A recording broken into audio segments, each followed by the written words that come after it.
Atong sayro ng dugang pang mga balita sa Mindanao, makauban si James Paulo Yap live sa Cagayan de Oro City. James?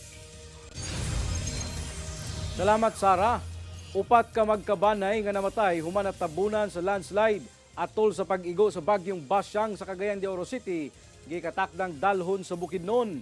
Samtang usa ka lugar sa Barangay Tablon, lubog paghihapon sa tubig baha. Ani ang dugang detalye.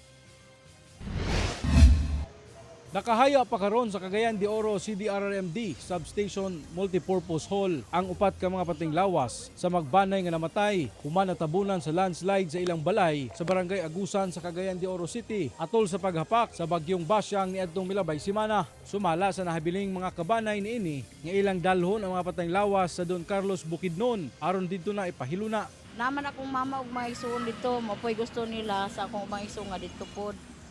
O ang upat unta pero ang tulo na lang kay namay amahan mo claim maning isa. Apan ginaistoryahan pa sa mga ginikanan sa 12 anyos nga biktimang si Rhea Love kung ilakip ba kini pagdala sa Bukidnon. Samtang mibisita sab sa haya si Cagayan de Oro City Mayor Rolando Uy aron sa pagpadangat sa iyang pagpahasubo ug paghatod sa inisyal nga mga hinabang. Gisuta sab niini ang sitwasyon sa mga nibakwit atol sa maong landslide.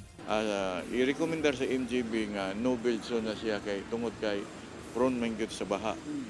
Wala na kasiguruhan sumba ko mubalik na pubalik nga dunay landslide. Abagahon na sab sa Cagayan de Oro City LGU ang gasto sa pagdala sa mga patayng lawas sa ilang lugar sa Don Carlos Bukidnon. Samtang sa Purok 11, Sitio Baloy sa Barangay Tablon, Cagayan de Oro City, wala paghihapon ni hubas ang tubig baha. Naperwisyo na ang mga residente tungod apektado ang ilang panginabuhian. Dapat ani sa una napay lutsanan diha. Pagkaugmaan ni hubas ni dayon. Kaya na may lutsanan.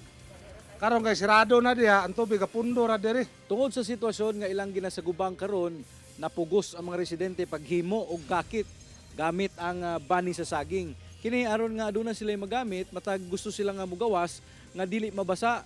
Tungod sa ilang sitwasyon, nanawagan sila karon sa mga opisyales sa barangay nga unta mahatagan og atensyon ang ilang problema aron nga dili na sila maglisod pa sa ilang adlaw-adlaw nga pagpanginabuhi. Kauban si Makoy Sempron, James Paulo Yap, One Mindanao.